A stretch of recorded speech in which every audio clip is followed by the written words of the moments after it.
welcome to Your Hometown Solutions. I'm your host, Jean Newell, and in the studios with me today is my co-host, Jonathan Lack. Hello, Jonathan. Hello, Jean. We're here discussing all kinds of things that you need to know about elder care. And in the studios with me today is David Slonim. Did I say that right? You did, David Slonim. That's right. At the Slonim Law Firm. And tell us a little bit about your company and what you represent with the elder care. Sure. So, again, I'm David Slonim. I'm an elder law attorney, and I've been in practice for myself since about 2005, and we've had the office here in Melbourne since that time, and then have expanded throughout the state. We've got other offices in Kissimmee and Jacksonville as well, and we specifically handle only elder law matters, essentially. And what that covers is, of course, wills and trusts, estate planning, and then we also do probate and guardianship and Medicaid planning, so a lot of help for government benefits with respect to seniors. And also we're getting into digital estate management, which is a new area that really covers the person's online identity during their life and after they're passing away. Well, I think today we're going to talk a little bit more about estate planning because there's a lot of things to discuss, and we've had a lot of people sending in questions to us to ask you. So let's really get into elder care and estate planning. So here's our first question that came in. It says, I bought my home that I live in before marriage. Can I leave it to my kids, skipping my spouse? Well, the spouse is going to be entitled to having that property.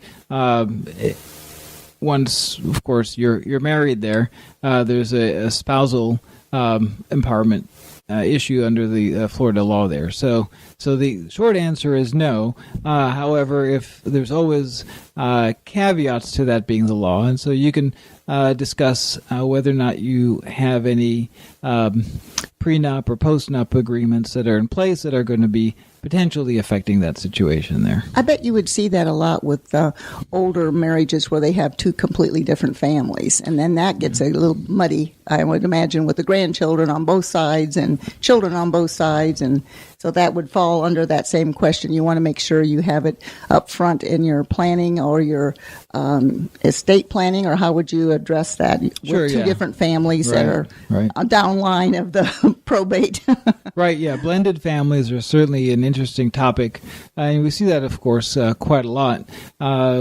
And so, there's a lot of additional planning that should be had when it comes to dealing with a second marriage or further marriage situation there.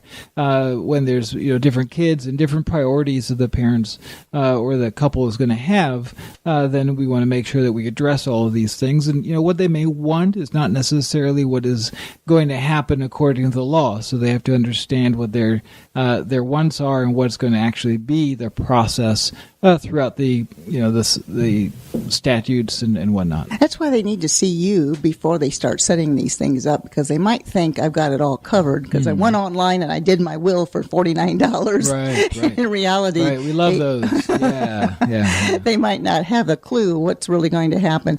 While we're talking about that, why don't you give out your website, phone number, any information that they can, so people can get a hold of you and maybe set up a consultation. Sure.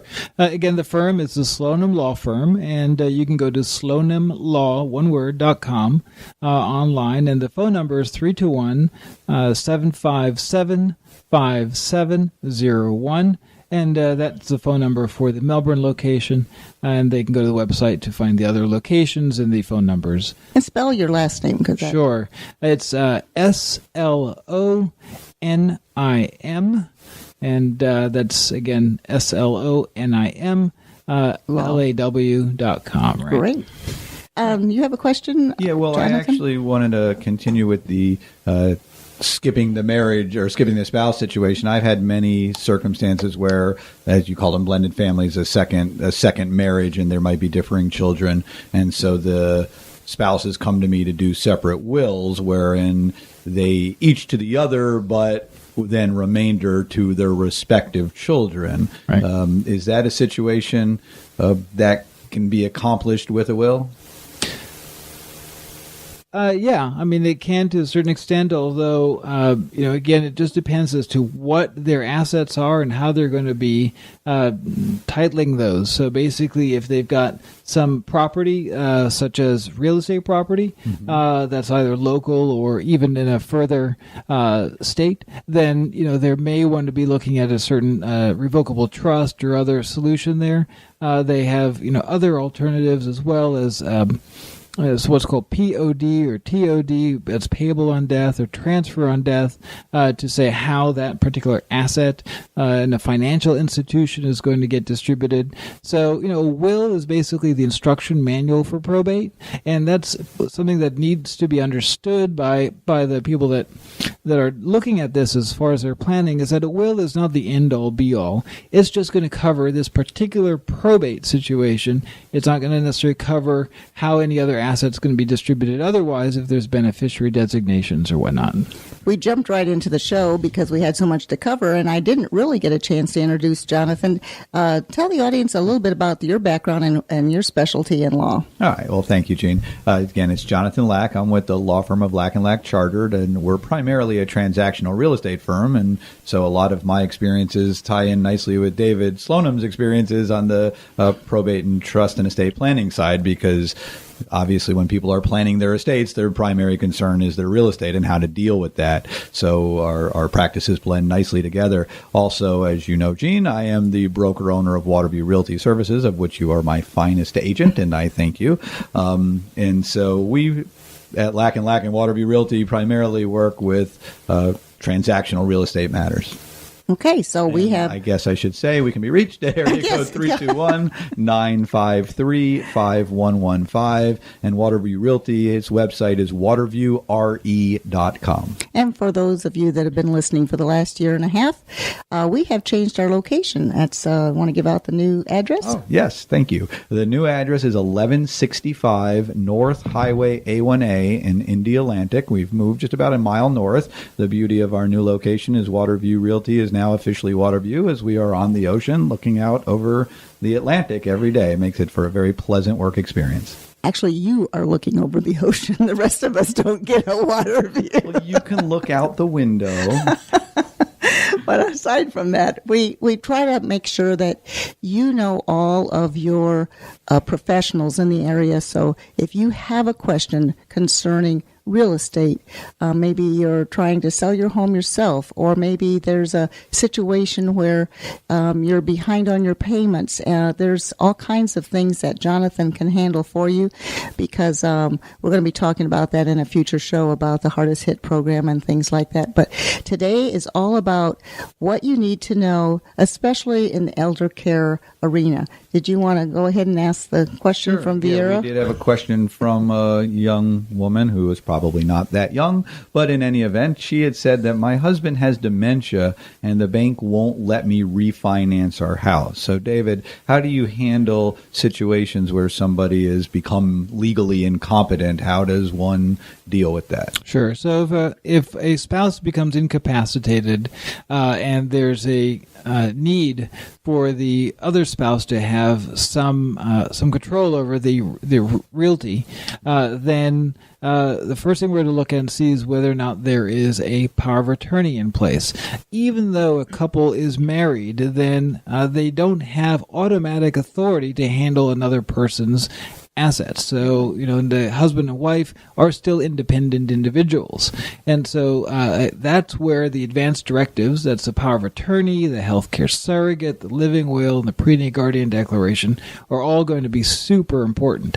And if we don't have those documents, or if the person is unwilling to accept the control of the person named as the agent, then unfortunately we've got to go to court and get a guardianship situation going, and that's generally not the most pleasant of experiences. So the power of attorney is a great way to be able to have the spouse be able to step up and act as the agent for the other spouse to be able to speak on their behalf to the mortgage company and whatnot. And I think it's important to note that there is a difference between a power of attorney and a durable power of attorney. For those who might choose to look on the internet and look up power of attorney, it's very important that you have a durable power of attorney. The durability means that it survives this incompetence, because a power of attorney is only good for the person if they can sign it themselves. Yeah, and that's a really good point, Jonathan. I mean, the situation that presents itself now in 2017 is that actually back in October 1st, 2011,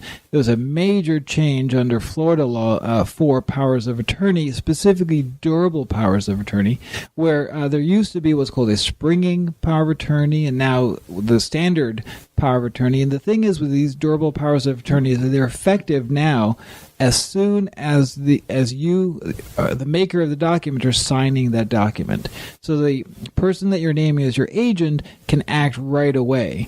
And while that may be a cause for concern to some people, you really want to make sure that you're naming the people that you trust to act on your behalf like that. David, you're speaking my language exactly. I was a big proponent of the springing power of attorney and was incredibly disappointed when the legislature did away with it. I still don't understand why they would do so, but you bring up the other point I always mention. You need to trust your power of attorney, because that is a person who has the authority to act on your behalf. So don't go naming somebody willy-nilly. Make sure that it is somebody you trust with your financial affairs. Right. So one thing that always comes up when we're talking to anyone, actually, it doesn't have to be seniors, is you always hear them, you hear the television, you hear the professionals all say you must have a will, and a lot of people still don't have a will. And I think they get confused between what is the difference between a trust and a will, and what's the benefit of one or the other. Well, we could spend a whole show or two just on that question alone. So I'm going to try to reduce my answer to something that's going to kind of fit in a little time frame here. So with a will, again, as I mentioned before, it's basically just the instruction manual for probate. We're telling the court how to put all the assets that are under an individual's name under a court-supervised collection and redistribution program, essentially, based on that instructions that are set forth in the will. And the will is only effective when a person passes away, and then the personal representative has to get appointed by the court, and the will itself is going to be a public document for the most part. And that is going to get submitted to the court and be viewable by anybody that would want to. Now, a trust, on the other hand, is generally a private document. All we submit to the courts is just a notice of trust, and then we say, well, have a nice day. We've just provided you notice that there's a trust. That's all we provide to the court. So whatever's in the trust itself is otherwise a private document. So that can be beneficial for some people. But we also have a trust if there's property, real estate property, that is outside of the state of Florida, usually, or wherever they reside. So that way we don't have to have what's called an ancillary administration in the other state there. And then also, a trust has the benefit of having a distribution method that is not going to be in a lump sum, distribution that a last will does. So the trust allows a more forgiving or extended period of time where you can have a devise over the course of up to 365 years or so. And so, that can be something that's useful, or you can have the trust distribute over a period, not just periodic, but also certain events. So when a person graduates from college or, has some other situations, that life events that are going to occur, then you can control that. I like to think of it as a hand coming up from the grave and being able to control, how those assets are going to be distributed over the course of time. Mm-hmm. And so, a trust used to be used more often than it is now because of the federal estate tax minimums. They've increased now to about $5.5 million. So a revocable living trust was used a lot more when we were down to $500,000 or so.